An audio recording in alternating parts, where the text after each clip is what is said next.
यो चाहिँ बरेली जङ्सन हो।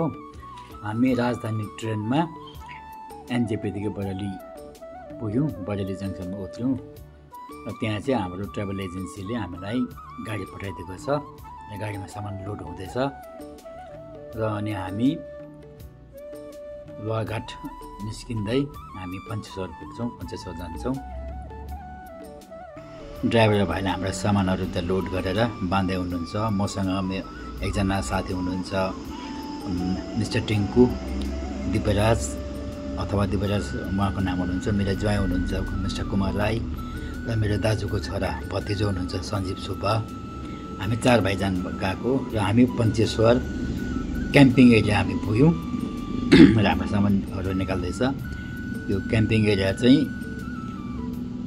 एउटा सानो अचेर रहेछ, फलफुलको रुखहरू लगाएको। यो एरिया चाहिँ उहाँहरू हायर गरेर यहाँनिर इस्टाब्लिस गरेको रहेछ र हामीले यो चाहिँ पहिल्यै 2 महिना अगाडि नै बुक गरेको थियौँ 4 जनाको लागि। र उहाँ भित्तामा देखिँदैछ यो पर्मानेन्ट टोइलेटहरू बनाइदिएको छ, उहाँले पक्का टोइलेटहरू बनाइदिएको छ। यो टेन्टहरू चाहिँ 2 जना सुत्ने बेडहरू लगाएको छ र तल पछाडि देखिँदैछ यो चाहिँ सरयू नदी हो, जो चाहिँ उत्तराखण्डबाट आउँछ र तल देखिने जस्तो बिचबाट तल यो दोभानमा पुग्छ। दोभानमा चाहिँ तपाईँको नेपालबाट आउने कालीगण्डकी नदीसँग मिल्छ र तल त्यो दोभान जहाँ दोभान छ त्यहाँ चाहिँ हामी फिसिङ गर्छौँ। र अनि फेरि पनि यो सरयू नदी नै देखिँदैछ पारिपट्टि। हामी खोलावारी छौँ, खोला पारिपट्टि छ त्यो नदी देखिँदैछ।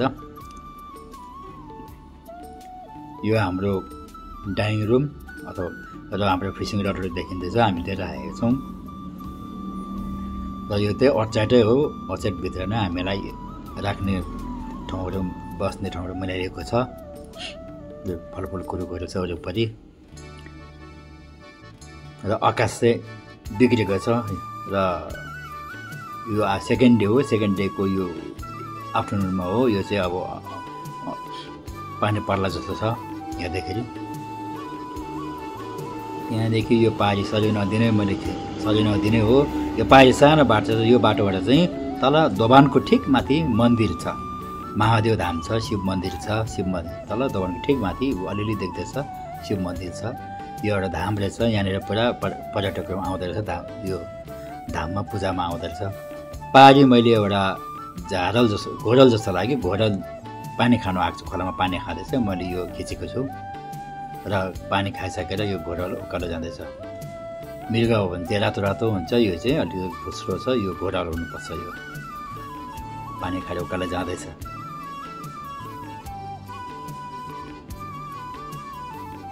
यो सिङ छैन, यो फिमेल हुनुपर्छ, फिमेल होला, एक्लै रहेछ, बिचरा एक्लै जाँदैछ उकालो।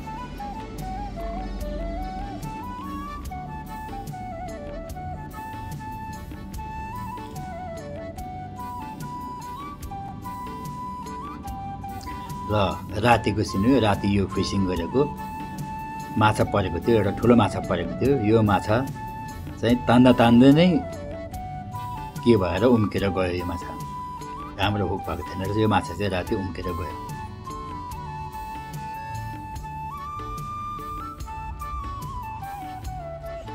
यस्तो खल्लो भयो। यो चाहिँ माछा उम्क्यो तर हुक चाहिँ लगेन। हुक हाम्रो फर्क्यो, राम्रो हुक भएको थियो, हुक चाहिँ आयो।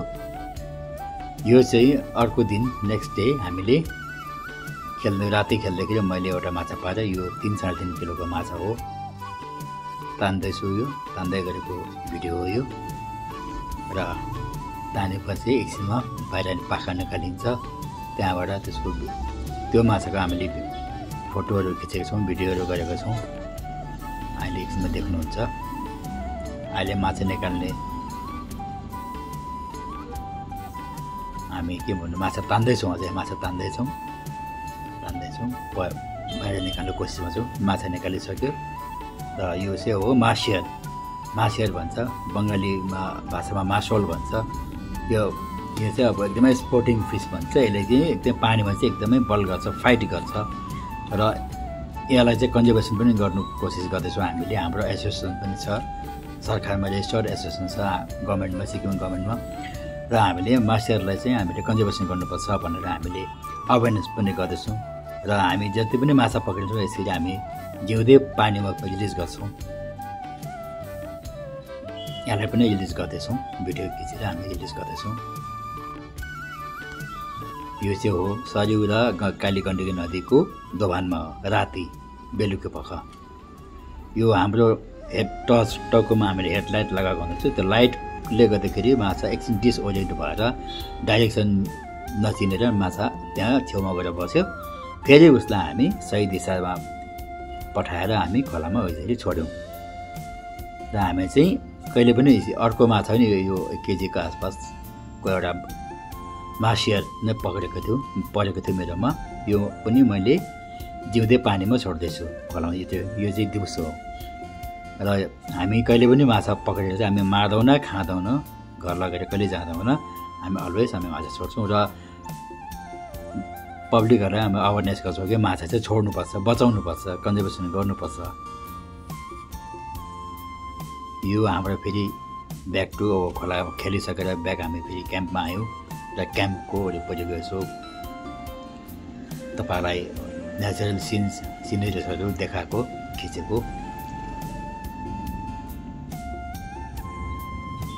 हाम्रो डाइनिङ हल देखिँदैछ। यो बादल आकाश बिग्रेको चाहिँ यो देखिँदैछ, पानी पर्ला जस्तो हुँदैछ। हाई भ्युअर्स, आजको लागि यति नै। फेरि अर्को भिडियोमा भेटौँला।